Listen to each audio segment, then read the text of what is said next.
దేవుని పరిశుద్ధ నామమునకు స్తోత్రములు. ఆదికాండము 4:5 వచనము మనము చూచినట్లయితే, మరి కయ్యూను హేబేలు ఇద్దరు కూడా బలి అర్పిస్తున్నారు. మరి మనము ఈ రోజులలో బలి అనంటే ఏంటి? దేవుని సన్నిధిలో మనం ప్రార్థించడమే, స్తుతులు అర్పించడమే, ఆయనకి మనం నోటితో మనము చేసే స్తుతి అర్పణ, మరి ప్రార్థన కూడా ఏంటిది అని అంటే బలులు అర్పించడం కదా. అవును. అయితే కయ్యూను అతని అర్పణ ఆయన లక్ష్య పెట్టలేదు. కాబట్టి కయ్యూని మిక్కిలి కోపం వచ్చి అతడు తన ముఖము చిన్నబుచ్చుకొనగా, అంటే ఈ ముఖము చిన్నబుచ్చుకోవడము, ఈ రెండు ఎవరి లక్షణాలు అని అంటే సామెతలు 21:29లో భక్తిహీనుడు తన ముఖమును మార్చుకొనును, యథార్థవంతుడు తన ప్రవర్తనను చక్కపరుచుకొనును. అయితే ఈ కయ్యూను లోపల భక్తిహీనత ఉంది. అందుకనే దేవుడు అంతరంగములను ఎరిగినవాడు కాబట్టి భక్తిహీనతో ఆయన పండిన పంటలో ఏదో నిర్లక్ష్యముగా మరి ఆయన దేవునికి సమర్పణ చేసిండ్రన్న. అందుకనే దేవుడు ఆయన యొక్క బలిని తీసుకోలేదు. నిర్లక్ష్యముతో దేవుని సన్నిధికి మనం రావద్దు. ఆయన ఉన్నాడని విశ్వసిస్తూ మనం ఏం చేయాలా? ఆయన సన్నిధికి వచ్చి మనము మన స్తుతి బలులు అర్పించువారమై ఉండాలి. మరి భక్తిహీనత అనేది మనలో ఉండకూడదు. భక్తి కలిగి మనము స్తుతి ఆరాధన చేసినప్పుడు దేవుడు మన అర్పణలను అంగీకరిస్తాడు. మరి ఆయనలో యథార్థ లేదని తెలుస్తుంది. ఎవరైతే ముఖం మార్చుకుంటారో వారిలో యథార్థ, తన ప్రవర్తన చక్కపరుచుకునే గుణము ఆయనకి లేదు. మరి దేవుడు ఆయనకు చెప్తా ఉంటాడు, నీవు సత్క్రియ చేసినట్టే తల ఎత్తుకొనవా అని 7వ వచనంలో అంటాడు.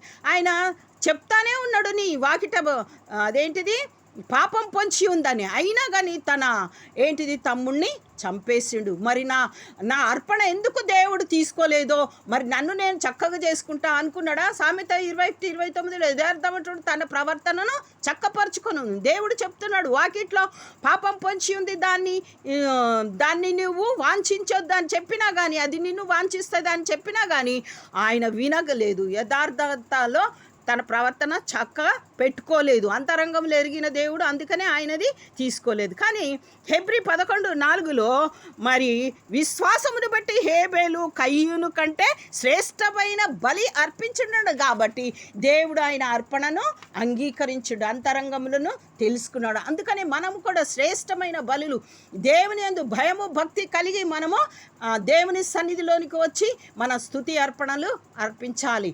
అంటే నలిగిన మనసే దేవునికి ఇష్టమైన బలి. 1 యోహాను 3:12లో మనం చూసినట్లయితే, మనము కయ్యూను వంటి వారమై ఉండరాదు. వాడు దుష్టుని సంబంధి, తన సహోదరుని చంపెను. వాడతనిని ఎందుకు చంపెను? తన క్రియలు చెడ్డవైన తన సహోదరుని క్రియలు నీతి గలవై ఉండెను గనక ఆ విధంగా ఉంది.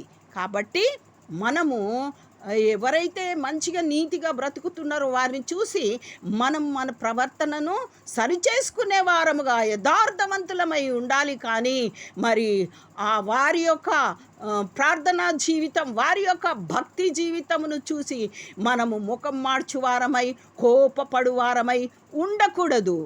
వారిని చూసి మనము మన ప్రవర్తనలో ఏది ఉందో, దేవుని ఆత్మ మనల్ని హెచ్చరిస్తున్నప్పుడు, మరి కయ్యూను హెచ్చరించింది, వాకిట పాపం పొంచి ఉన్నది అన్నప్పుడు నువ్వు హత్య చేయకూడదు కదా, సరి చేసుకోవాలి కదా. అట్లాగే దేవుని ఆత్మ మనల్ని ప్రేరేపిస్తుంది, ఈ పని చేయొద్దు, ఆ పని చేయొద్దు అని చెప్పినప్పుడు మనము యథార్థవంతులమై భక్తితో దేవుని సన్నిధిలో మనల్ని మనము సరి చేసుకునే వారముగా ఉండాలి. కానీ అందరినీ కూడా కత్తి వంటి మాటలతో అంటే కృత నిబంధనలో మాటలతో చంపేవారు, అంటే మాటతో చంపినట్టు, అంటే అట్లా కూడా నరహత్య చేసినట్టేనట. అందుకనే మనం ఎవరిని మాటలతో నొప్పించువారమై ఉండకూడదు. ఎవరిని కూడా మనము ముఖం మార్చే వారంగా ఉండద్దు. ఒక సహోదరులు వారు మరి కృతగా వచ్చిన వారైనా, సీనియర్స్ అయినా, ఎవరైనా కానీ దేవునిలో ముందుకు సాగుతూ వాళ్ళ అర్పణలు దేవుడు ఇష్టపడినప్పుడు, మరి మనలో ఏమి లోపం ఉందో, మన అర్పణలు ఎందుకు దేవుడు ప్రార్థనలు వింటలేడో మనల్ని మనం సరిచేసు చేసుకోవాలా? దేవుని ఆత్మ మనల్ని ప్రేరేపించినప్పుడు మరి మనం ఏం చేసుకోవాలి? మనల్ని మనము సరి చేసుకోవాలా.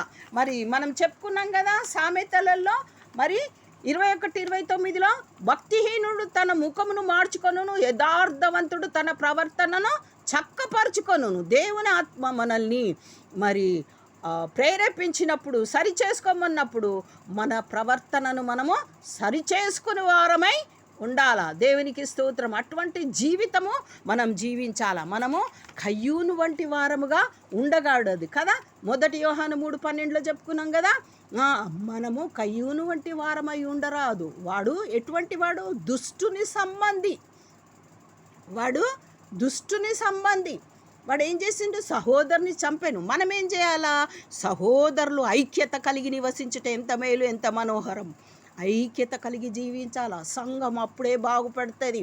సంఘం అభివృద్ధిలో ఇది ఒక ముఖ్యమైన పాయింట్. సహోదరులు ఐక్యత కలిగి జీవించాలి. ఒకరినొకరు మాటలు అనుకోవద్దు, ఒకరినొకరు మాటలతో చంపుకోవద్దు, నరహత్య చేసుకోవద్దు. ఒకరి భక్తి జీవితం నీకు ఏ విధంగా ఉండాలా? ఆదర్శంగా ఉండాలా. మరి దేవుని ఆత్మ నిన్ను ప్రేరేపించినప్పుడు నువ్వు నీ ప్రవర్తనను, మన ప్రవర్తనను మనము సరి చేసుకోవాలా. ఎవరు? కయ్యూను తన క్రియలు చెడ్డవైనందున, తన సహోదరి క్రియలు నీతి గలవై ఉండినందున ఆయనకు కుళ్ళు పుట్టి, కుళ్ళు అంటే ఆయనకు ఒక రకమైనటువంటి కుళ్ళే అంటారు, అసూయ పుట్టి ఆయనని చంపేసిండు. ఆయన యొక్క రక్తము దేవుని సన్నిధిలో మొరపెట్టింది. కాబట్టి మనం ఎవ్వరి ప్రాణమును వారి బాధ పెట్టు వారమై ఉండొద్దు.